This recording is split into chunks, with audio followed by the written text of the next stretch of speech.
Abra sua Bíblia comigo, por gentileza, na segunda carta do apóstolo Paulo a Timóteo, capítulo 4. Segunda carta do apóstolo Paulo a Timóteo, capítulo 4. Versos 6 a 18. Todos vocês têm ciência de que esta foi a última carta que Paulo escreveu. E ele a escreveu da sua segunda prisão em Roma. Ele a escreveu depois de estar sentenciado à morte, no corredor da morte, aguardando o dia da sua execução. Este é o último capítulo desta carta e estas são as últimas palavras do apóstolo Paulo registradas na Bíblia antes do seu martírio. Portanto, são palavras carregadas de muita emoção. E ele diz assim: quanto a mim, já estou sendo oferecido por libação e o tempo da minha partida é chegado. Combati o bom combate, completei a carreira, guardei a fé. Já agora a coroa da justiça me está guardada, a qual o Senhor reto juiz me dará naquele dia, e não apenas a mim, mas a todos quantos amam a sua vinda. Procura vir ter comigo depressa, porque Demas, tendo amado o presente século, me abandonou. E se foi para Tessalônica, Crescente foi para Galácia, Tito para Dalmácia. Somente Lucas está comigo. Toma contigo Marcos e traze-o, pois me é útil para o ministério. Quanto a Tíquico, mandei-o até Éfeso. Quando vieres, traz a capa que deixei em Trode, na casa de Carpo, bem como os livros, especialmente os pergaminhos. Alexandre, o latoeiro, causou-me muitos males. O Senhor lhe dará paga segundo as suas obras. Tu guarda-te também dele, porque resistiu fortemente às nossas palavras. Na minha primeira defesa, ninguém foi a meu favor. Antes todos me abandonaram. Que isso não lhe seja posto em conta. Mas o Senhor me assistiu e me revestiu de forças, para que por meu intermédio a pregação fosse plenamente cumprida e todos os gentios ouvissem. E fui libertado da boca do leão. O Senhor me livrará também de toda obra maligna e me levará salvo para o seu reino celestial. A Ele glória pelos séculos dos séculos. Amém. Eu quero pedir permissão a vocês para só retornar nesta passagem já no final da minha pregação. Meu propósito nesta manhã é apresentar a vocês o apóstolo Paulo. Quem foi este homem? Considerado o maior pregador do cristianismo, o maior pastor do cristianismo, o maior missionário do cristianismo, o maior teólogo do cristianismo, o plantador de igrejas da história do cristianismo. Quem é este homem que percorreu o Império Romano plantando igrejas nas províncias da Galácia, da Macedônia, da Caia e da Ásia Menor? Quem é este homem que enfrentou prisões, açoites, foi apedrejado, que enfrentou naufrágios, que por onde passava enfrentava oposição? Quem é este homem? Que morreu pobre, doente, abandonado, acusado injustamente, condenado à pena de morte, mas que, não obstante todos esses fatos, é mais influente na história do que todos os imperadores de Roma juntos. Quem é este homem? Que impacta ainda hoje milhões e milhões de pessoas, que serve para você e para mim ainda hoje de exemplo de vida cristã. Quem é este homem? Eu gostaria de apresentar a vocês este homem nesta manhã. A primeira informação que nós temos está lá em Filipenses 3, versos 5 e 6. Foi circuncidado ao 8º dia, da linhagem de Israel, da tribo de Benjamim, hebreu de hebreus, quanto à lei fariseu, quanto ao zelo, quanto à lei zeloso das tradições do seu povo. Nós lemos em Atos 22, versículo 3, que ainda na infância ele foi enviado a Jerusalém, onde morava sua irmã, para estudar aos pés do grande mestre Gamaliel, neto do rabino Hilel, para se tornar um grande expoente do judaísmo do primeiro século. Somos informados em Gálatas 1,14, que ele se destacou dentre os seus pares, pelo seu zelo, pela sua personalidade prismática, pela sua capacidade de liderança, tornando-se a esperança de um maior líder do judaísmo daquele tempo. Porém, enquanto Saulo de Tarso, que nasceu em Tarso da Sicília,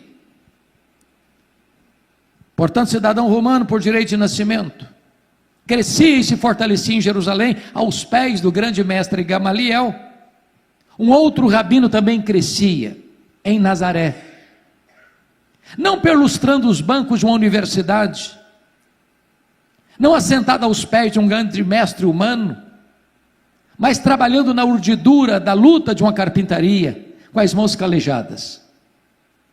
Esse rabino da Galileia, aos 30 anos de idade, sai de Nazaré, vai ao Jordão e é batizado por João Batista e dá início ao seu ministério. Diz a Bíblia que ele não ensinava como os escribas e fariseus, mas ensinava com autoridade, com poder. Os cegos viam, os surdos ouviam, os mudos falavam, os coxos andavam, os mortos ressuscitavam. Certamente isso provocou inveja do Sinédrio, e começaram a persegui-lo, a caçá-lo, a vigiá-lo. Os fariseus, os escribas, mais tarde os saduceus, atacaram-no de todos os lados, por todas as frentes, por todos os flancos. Então contrataram testemunhas falsas para acusá-lo. Acusaram-no de blasfêmia contra Deus e conspiração contra César. Levaram-no ao pretório romano, e ele foi condenado à pena de morte, e morte de cruz. Crucificaram-no, sepultaram-no, para alívio do sinédrio judaico. Porém, no primeiro dia daquela semana seguinte, um fato aconteceu. O túmulo do Rabi da Galileia foi aberto de dentro para fora. Ele venceu a morte, ele matou a morte, e ele ressuscitou, inaugurando a imortalidade. Isso foi uma bomba no arraial do inimigo. E é nesse momento que Saulo de Tarso se levanta como braço de ferro do sinédrio judaico para tentar estancar o cristianismo que acabava de nascer. E Saulo de Tarso recebe 2 adjetivos no livro de Atos dos Apóstolos. Primeiro, ele era uma fera indomável. Essa é a expressão de Atos 9:1, quando diz que ele recebeu ameaças e morte contra os discípulos. Essa palavra no grego é a mesma palavra para uma fera selvagem que salta sobre a sua presa para destruí-la. Ele era uma fera selvagem. Se não, vejamos Atos 22, versículo 3, versículo 4, nós somos informados que ele respirava ameaças de morte contra o caminho, contra a religião dos crentes. Nós somos informados em Atos 8:3 que ele estava entrando nas casas e arrebatando homens e mulheres para lançá-los na prisão, e assim ele assolava a igreja de Deus. Somos informados em Gálatas 1:13 que ele devastava a igreja de Deus.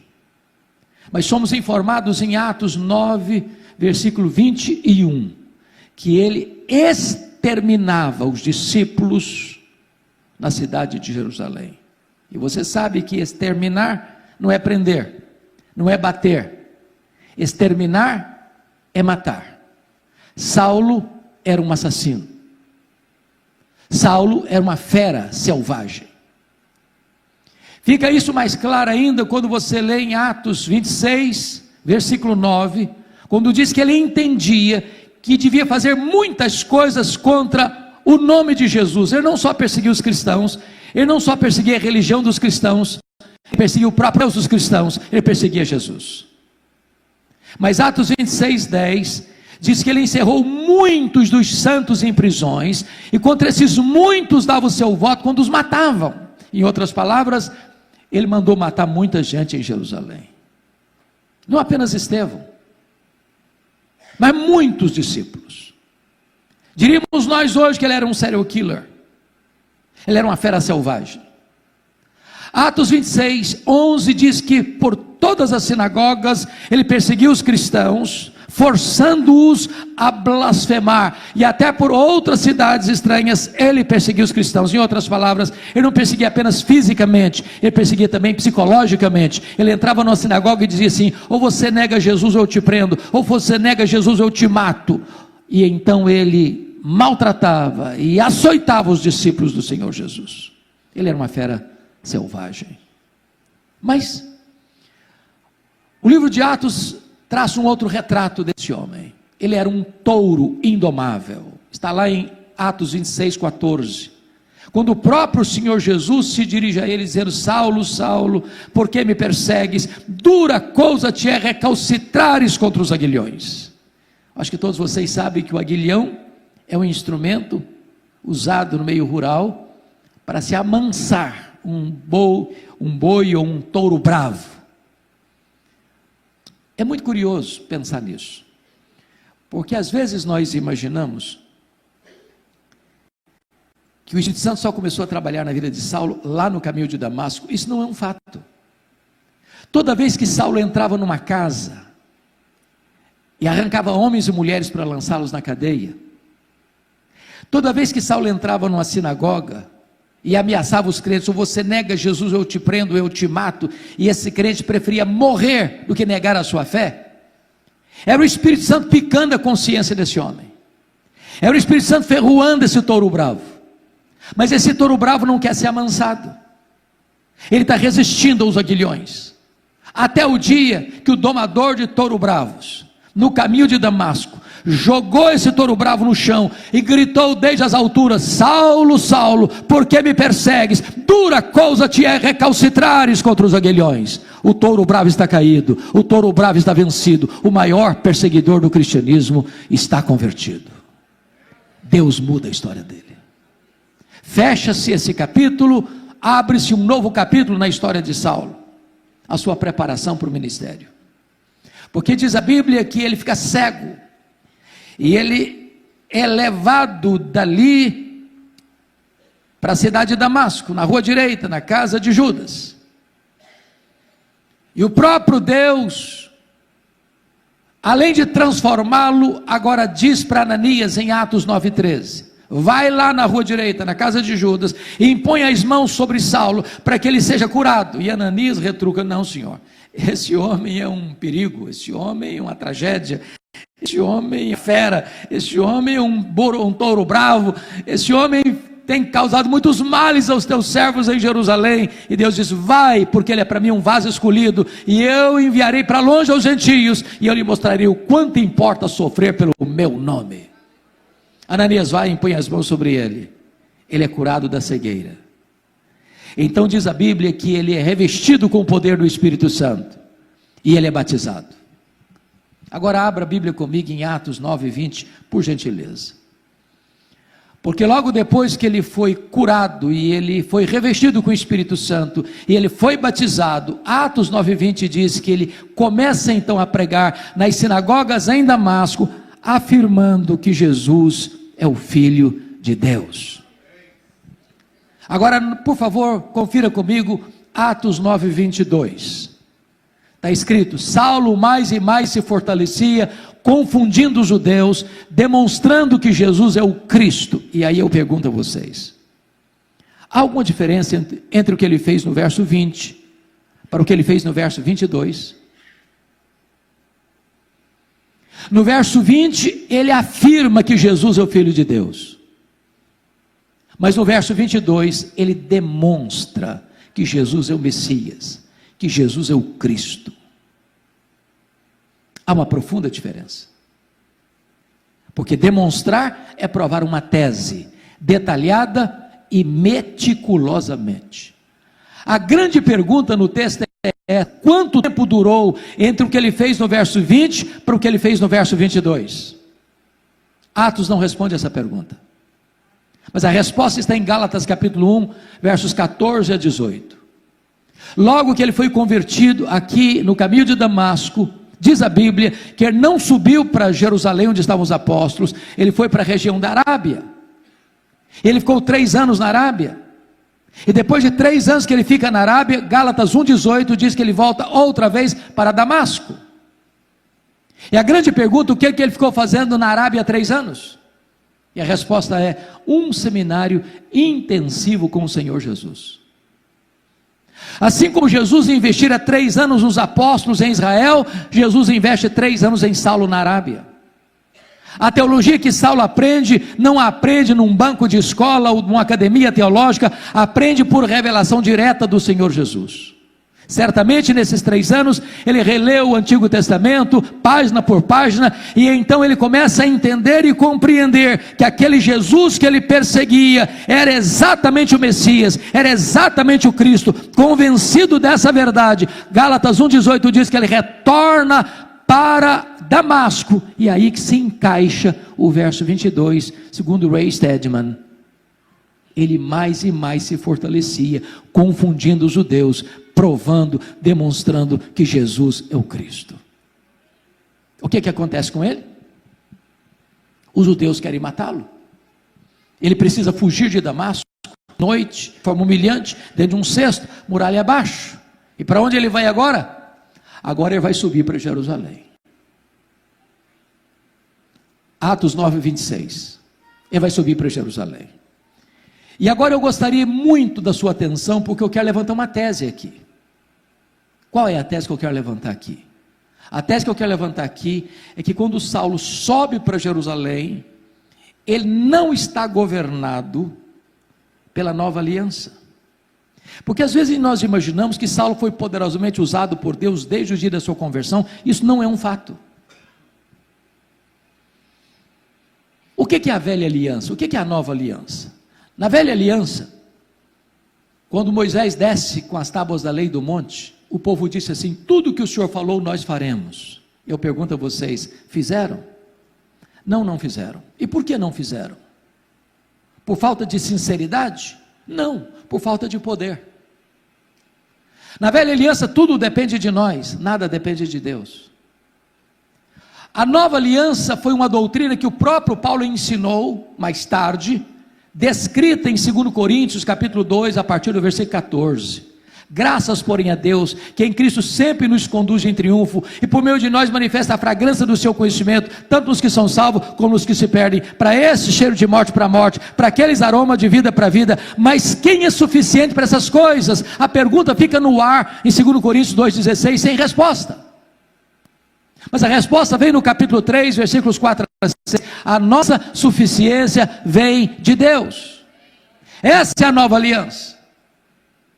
O problema, a tese que eu vou levantar agora, é que quando Saulo sobe para Jerusalém, ele não está governado pela nova aliança. Por quê? Porque ele sobe com a ideia de que ele vai ser o grande líder da igreja em Jerusalém. Se não, vejamos. Todos os apóstolos de Jesus, exceto Judas Iscariotes, eram galileus. Só Judas Iscariotes nasceu na Judéia. Vocês sabem que os galileus aqui em Jerusalém, na Judéia, eram tidos como gente de segunda classe. Tanto é verdade que quando o Pentecoste aconteceu, o Espírito Santo foi derramado, a multidão se ajuntou, as pessoas olharam com ceticismo e perguntaram assim: o que quer isso dizer? Outros olharam com preconceito e disseram assim: são galileus. Outros, mais ainda, zombaria, disseram: estão embriagados. Saulo pensou assim: esses galileus aqui em Jerusalém não vão conseguir nada. E mais, diz o Novo Testamento que os discípulos de Jesus eram iletrados, e Jerusalém é a capital intelectual da teologia. Saulo pensou: esses homens, além de galileus, são iletrados, é que eles não vão conseguir nada mesmo. Mas Saulo era formado, Saulo tinha o melhor currículo, Saulo tinha o melhor performance, Saulo tinha a melhor apresentação, ele era um homem preparado, ele conhecia Jerusalém, ele respirava a religiosidade de Jerusalém, ele estava timbrado para ser o grande líder da igreja em Jerusalém, e com essa intenção ele sobe. O que aconteceu com ele? Atos 9, 26. Os discípulos de Jerusalém nem acreditaram na conversão dele, acharam que ele estava sabotando a fé, para perseguir os cristãos e bater a porta da igreja na cara dele. Para quem queria ser líder, nem recebido ele foi. Deus estava golpeando o orgulho dele. Atos 9, 27 diz que Barnabé então o acolhe, que Barnabé o apresenta aos apóstolos, e agora os apóstolos recebem Saulo, e ele tem livre trânsito na igreja, e ele anda, ele vai, ele volta, ele discute com os helenistas, os judeus nascidos fora de Israel. De repente, os helenistas tomam uma decisão: nós vamos matar Paulo. Os membros da igreja se reúnem e diz assim para ele: ô Saulo, você tem que ir embora da nossa igreja, não dá para você ser nosso pastor não. Nota de rodapé: não é fácil para um pastor estar convencido que ele deve ficar na igreja, e os membros da igreja estão convencidos que ele deve sair da igreja. Isso não é fácil. Bom, mas não era apenas os membros da igreja que queriam que Saulo fosse embora da igreja, não. Atos 22, versículo 17, diz que o próprio Deus aparece para ele em Jerusalém e diz: vai embora de Jerusalém, porque eles não vão ouvir o seu testemunho a meu respeito. Pode ir embora, para arrumar as malas. Bom, ser mandado embora de uma igreja pela assembleia da igreja é uma coisa, mas ser mandado embora de uma igreja pelo próprio Deus, parece que não tem mais saída. Mas sabe qual foi a atitude dele? Ele não foi embora. Ele argumentou com Deus, versículo 18, eu persegui a igreja aqui. Aliás, quando matou Estevão, tua testemunha, eu estava presente, consentia nisso, até guardei as vestes daqueles que o apedrejaram. Sabe o que ele está dizendo para Deus, trocando em miúdos? Ô Deus, o senhor pensa melhor, o senhor pensa direito. Se o senhor me tirar dessa igreja aqui, nada vai para frente. Se eu não estiver aqui, a coisa não vai funcionar. Eu tenho o melhor currículo, eu tenho o melhor preparo, eu tenho a melhor performance. Só que Deus não mudou. Foi Saulo quem teve que mudar e mudar-se, quando Deus diz: vai. Sabe o que aconteceu com ele? Ele não foi. Ele não foi. Volta comigo para Atos 9:31. Diz que os discípulos se reuniram e o levaram até Cesareia Marítima. Preste atenção, ele não foi, ele foi levado, ele não saiu, saíram com ele. Ele saiu de Jerusalém como Ló saiu de Sodoma, a reboque. E de Cesareia Marítima mandaram-no para onde mesmo? Para Tarso. Sabe onde era Tarso? O lugar que ele nasceu. Sabe o que Deus está dizendo para esse indivíduo que acha que ele é insubstituível? Meu filho, se você pensa que eu preciso de você, você está muito enganado. É você que precisa de mim. Então faça um favor, arruma as malas e volta para cá. Passaram-se então o Espiracolo, o Elimas, o mágico, que está tentando impedir, porque se o governador se converte, ele perde o emprego de mágico. E diz a Bíblia que Saulo, agora cheio do Espírito Santo, disse para o mágico: ó servo do diabo, até quando perverterás os retos caminhos de Deus, pois ficarás cego. O mágico fica cego, os olhos espirituais do governador se abrem e ele é convertido. E a partir dali, Saulo deixa de usar o seu nome judaico Saulo para usar o seu nome romano Paulo, e então ele passa a se tornar o maior líder do cristianismo a partir daquele momento, porque já tinha entendido: tudo depende de Deus, nada depende de nós. Atos 13:13 diz que esse Marcos abandona os dois missionários no meio do caminho, e a Bíblia não diz por quê. Tem três possibilidades. Talvez porque fosse muito jovem, pensou que missões fosse o turismo. Quando ele percebeu que não era turismo, ele desistiu. Segundo lugar, porque quando ele saiu de Antioquia, o líder da caravana era o primo dele, o Barnabé. No meio do caminho muda a liderança. Ele deve ter pensado: na liderança do meu primo eu tinha coragem de ir, na liderança desse outro eu não vou não. Terceira possibilidade é que Gálatas 4, a partir do verso 14, diz que Paulo pregou o evangelho pela primeira vez na Galácia do Sul, Antioquia da Pisídia, Icônio, Derbe e Listra, por causa de uma enfermidade física. Que enfermidade física era essa? Talvez a mesma, segundo Coríntios 12:7, um espinho na carne, mensageiro de Satanás, para lhes bofetear, a fim de que ele não se ensoberbecesse. Nota de rodapé: o espinho na carne de Paulo veio de Deus ou do diabo? E a resposta é de Deus. Por que sabemos disso? por causa do propósito, para ele não se ensoberbecer. Eu acho que o João Marcos deve ter pensado assim: eu estou muito novo para ficar doente, porque perto da Panfilha era uma região alagadiça, pantanosa, com forte incidência de malária, que dava uma dor de cabeça alucinante, afetando inclusive a visão. Esse menino deve ter pensado: estou muito novo para ficar doente, vou voltar para a casa da minha mãe. Então diz a Bíblia que Saulo, que sai de Antioquia da Síria, sem estar doente, ele chega na Galácia agora doente, uma enfermidade física, para plantar igrejas, Antioquia da Pisídia, Icônio, Derbe e Listra, com lágrimas, com sangue, mas plantando igrejas e deixando lideranças estabelecidas. Agora confira comigo, por favor, capítulo 14, versos 26 e 27, de Atos dos Apóstolos. Quando eles retornaram, reuniram a igreja, e relataram quantas coisas fizera Deus, e como Deus abrira a porta do Evangelho para os gentios. Nota de rodapé de novo. Eles não relataram quantas coisas fizeram eles relataram quantas coisas fizera Deus. Não relataram que eles abriram a porta, relataram que Deus abriu a porta. Em outras palavras, quem faz a obra é Deus, nós somos apenas os instrumentos. Agora preste atenção nisso. Não há crescimento de igreja sem luta. Não tem, pastor. Onde a igreja cresce, o inimigo se levanta. Atos 15:1 diz que então desce de Jerusalém alguns membros da seita dos fariseus e disseram para esses crentes gentios assim: se vocês não se circuncidarem, vocês não poderão ser salvos. Bom, isso não é evangelho. E se agregar alguma coisa a mais à obra perfeita e cabal de Cristo, se adulterar a mensagem essencial de que a salvação é exclusivamente pela fé em Cristo Jesus. Agora note o que eu vou lhes dizer: quando a teologia está ruim, quanto mais se prega, pior fica. Então não adianta ir para outra viagem missionária se a teologia está ruim. Então tem que consertar primeiro a rota da igreja, a rota teológica da igreja. Por isso convocam um concílio em Jerusalém, os apóstolos, os presbíteros, e eles se reúnem, e eles tomam a decisão, e eles escrevem a decisão, e eles comunicam às igrejas a decisão. É só a fé em Jesus, e mais nada. Eu não posso agregar alguma coisa a mais à obra perfeita de Cristo Jesus. Bom, a rota doutrinária da igreja está resolvida, está na hora de voltar para a segunda viagem missionária. Atos 15, 36 a 41. Paulo chega para Barnabé e diz: Barnabé, vamos voltar? Vamos visitar as igrejas que nós plantamos? Barnabé diz: vamos, Paulo, só um detalhe, eu estou querendo levar novamente o meu primo João Marcos, ou Marcos.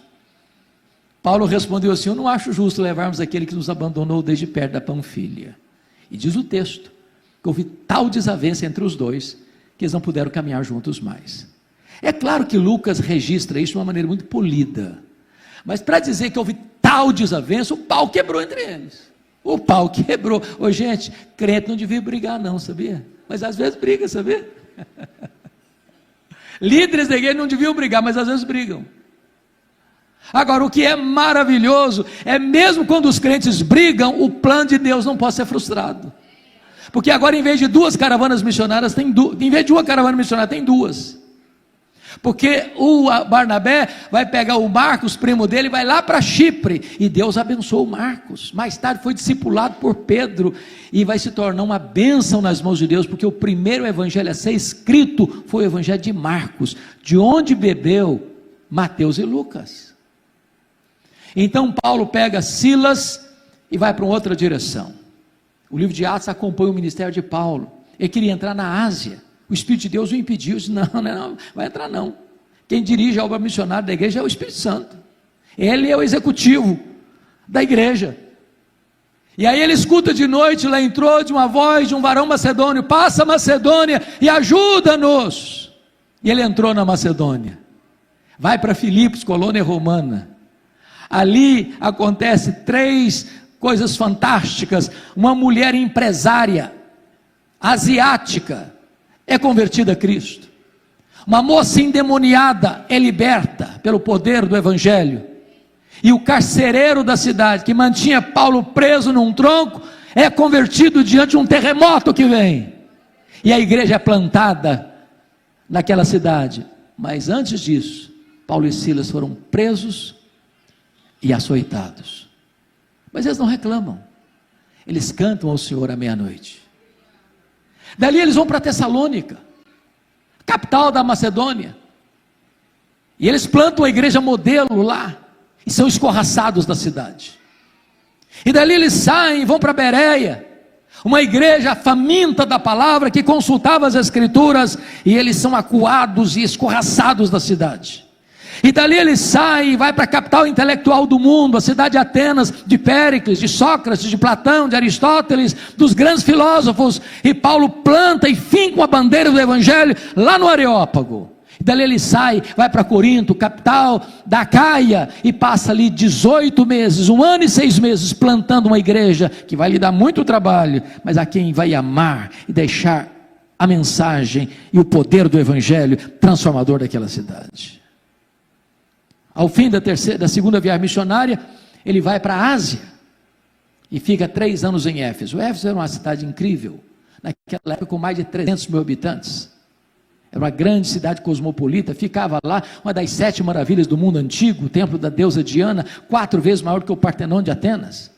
E o que me impressiona, pastor Deus, é que Paulo ficando 3 anos nessa cidade, diz a Bíblia, que a idolatria recua, que a feitiçaria recua, e que a palavra de Deus prevalece na cidade. E a partir de Éfeso, ele planta igrejas em todas as cidades do entorno de Éfeso: Esmirna, Pérgamo, Tiatira, Sardes, Filadélfia, Laodiceia, Colossos e Herápolis. Um grande avivamento em Éfeso, não sem lutas, porque ele enfrentou lutas maiores que suas forças, a ponto de desesperar-se da própria vida. Mas agora diz a Bíblia que Paulo está voltando para Jerusalém, porque ele recolheu as ofertas para os pobres da Judéia. Vocês se lembram disso? Que na época do imperador Cláudio, que governou o Império Romano, antes de Nero, houve uma grande fome no mundo. E diz Atos 18:2, que Cláudio expulsa os judeus de Roma, e esses judeus retornam para sua terra sem casa, sem lavouras, sem renda, sem economia, passando necessidades. E Paulo levanta uma grande coleta entre as igrejas gentílicas para enviar para a igreja, para os pobres da Judéia. E ele está indo levar essa oferta. Quando ele para no Porto de Mileto, chama os presbíteros e diz assim: olha, o Espírito Santo me assegura que o que eu vou enfrentar pela frente são cadeias e tribulação, mas em nada considero a vida preciosa para mim mesmo, quanto que eu completo a minha carreira e o ministério que eu recebi do Senhor Jesus para testemunhar o evangelho da graça de Deus. Quando ele desembarca em Cesareia Marítima, lá está o profeta Ágabo, que observando, prendeu com um cinto e disse: é isso que vai acontecer com você em Jerusalém, eles vão prender você lá. E os crentes tentaram demover Paulo de subir para Jerusalém. Ele disse: o que vocês estão fazendo comigo? Eu estou pronto não só a ser preso, eu estou pronto a morrer pelo nome de Jesus em Jerusalém. E ele vai, e ele é preso mesmo. 40 judeus entram em voto de anátema, que não comeriam, não beberiam enquanto não matassem Paulo. A notícia vaza, chega ao sobrinho de Paulo, ele vai lá e comunica a Paulo, que comunica ao comandante, e naquela mesma noite Paulo é transferido para Cesareia Marítima, sob forte escolta militar. Ele fica 2 anos em Cesareia Marítima, sendo acusado pelos judeus, sob a égide dos governadores Félix e Festo. Festo estava para entregar Paulo ao Sinédrio. Paulo percebeu a jogada, porque o Sinédrio queria matar Paulo na estrada. Diz: eu sou cidadão romano e quero ser julgado diante de César em Roma. O governador diz: para César você quer ir? Para César você irá. Deus havia dito para Paulo, lá em Atos 23:11, quando ele estava preso em Jerusalém: coragem, Paulo, assim como você deu testemunho aqui em Jerusalém, eu quero que você dê testemunho também em Roma. Era a vontade de Paulo ir para Roma, ele escrevia isso em Romanos. Mas quando ele vai para Roma, ele enfrenta um naufrágio. O navio se despedaça todo. Chegam na ilha de Malta, todos molhados, fazendo muito frio. Os malteses prepararam uma grande fogueira para aquecê-los. E Paulo foi o único, porque tinha 276 pessoas dentro do navio. O único que quis manter a chama acesa, foi pegar um punhado de graveto, jogou lá na fogueira. Uma cobra brota do fogo e prende na mão do Paulo. Aquela cobra tinha 276 outras opções para morder. Quando os malteses viram isso, gritaram: é um assassino, tenta se livrar do mar, a justiça não o deixa viver, vai cair, vai inchar, vai morrer. Não caiu, não inchou, não morreu. Mudaram de opinião, é um Deus. Não, agora não é nem um assassino, nem um Deus, é o servo do Deus vivo. Na verdade não foi um naufrágio que mandou Paulo para a ilha de Malta, foi a mão da providência divina. Porque o pai do prefeito estava doente, Paulo orou por ele, ele foi curado. Os demais enfermos vieram, Paulo orou por eles, eles foram curados. E depois dos 3 meses de inverno rigoroso, os malteses mandaram Paulo para Roma com todas as suas necessidades supridas. E eu cheguei em Roma, não como sonhara chegar preso e algemado. Mas eles dizem em Filipenses, que o fato de ele ter chegado em Roma preso e algemado, contribuiu para que as igrejas fossem mais encorajadas a pregar, oportunizou a evangelizar toda a guarda pretoriana, 16 mil soldados de escol do Império Romano, e também possibilitou, não podendo viajar, ver cartas, Efésios, Filipenses, Colossenses, Filemão. Essa primeira prisão, ele orou para sair, pediu oração para sair e saiu. Não saiu, entretanto, para vestir um pijama. Não saiu para deitar numa cadeira de balanço. Enquanto você tiver um fiapo de vida e um fôlego nos seus pulmões, você está convocado a fazer a obra de Deus. E então, ele sai dessa prisão para fazer a 4ª viagem missionária. Deixou Tito em Creta, deixou Timóteo em Éfeso, passou por Nicópolis, possivelmente foi à Espanha como era seu desejo. Só que nesse interregno um fato acontece. 17 de julho do ano 64, a maior cidade do mundo, a capital do império, é incendiada. 7 noites, 6 dias de incêndio. Nero, o imperador, assistindo o espetáculo das chamas destruindo a cidade. Quando o incêndio acabou, dia 24 de julho, dos 10 bairros de Roma, dos 14 bairros de Roma, 10 haviam sido destruídos. E curiosamente, os 4 bairros não atingidos eram densamente povoados por judeus e cristãos. Isso deu a Nero um álibi para botar a culpa do incêndio de Roma nos cristãos. E começa um verdadeiro massacre. Faltou madeira para fazer cruz, tamanha quantidade de crentes crucificados em Roma. Quando não tinha mais madeira para fazer cruz, os crentes amarrados nos postes cobertos de piche e queimados vivos para iluminar as noites de Roma.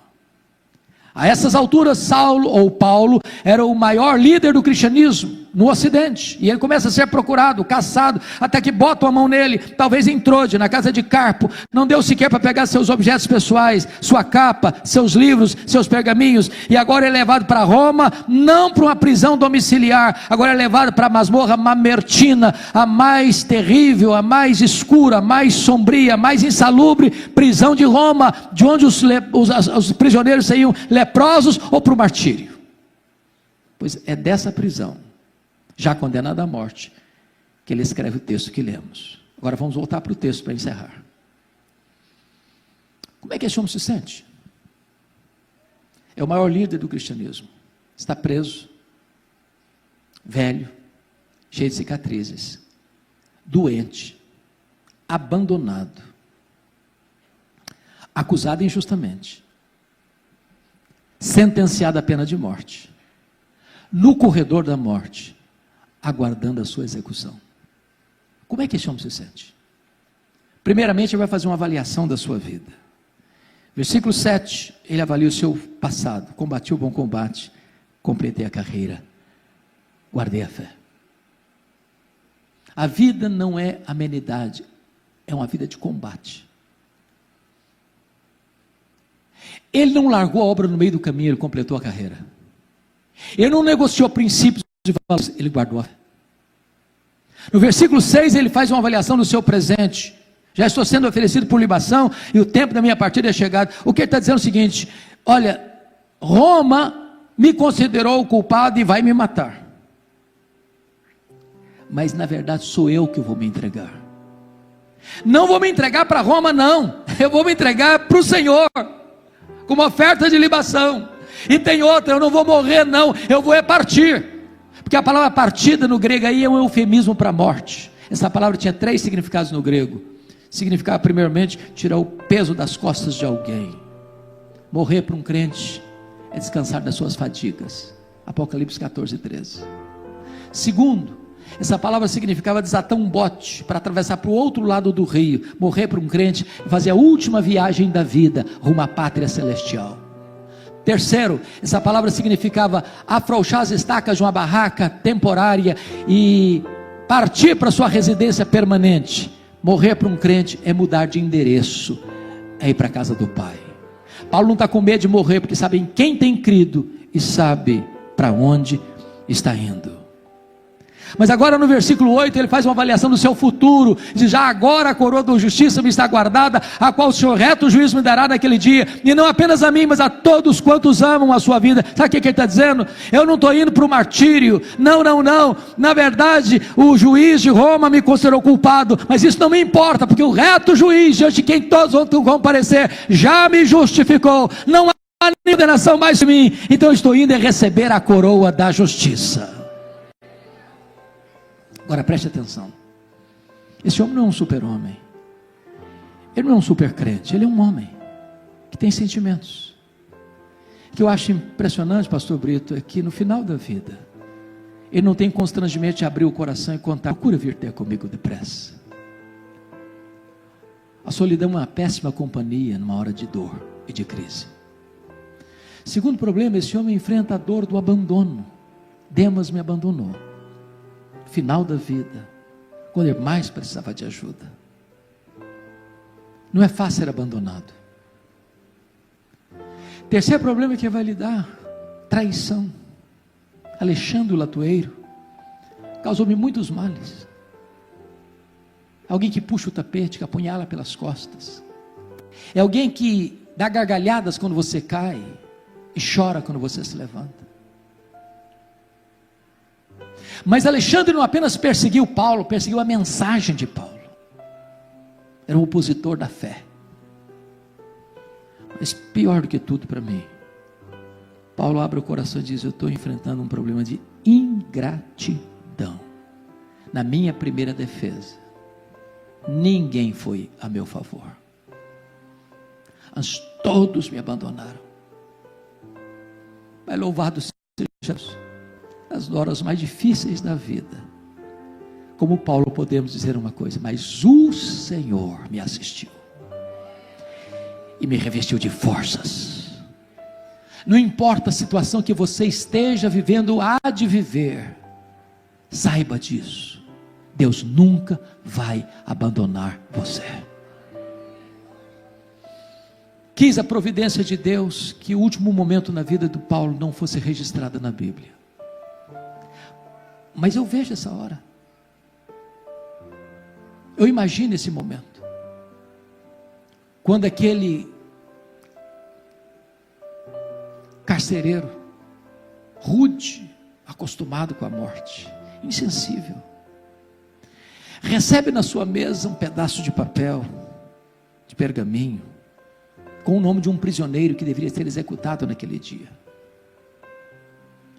Eu vejo esse homem se levantando da sua cadeira, com um pesado molho de chaves, com a tocha na mão, dando passadas largas, pelos corredores escuros dessa masmorra. Eu vejo esse homem abrindo uma pesada porta de ferro.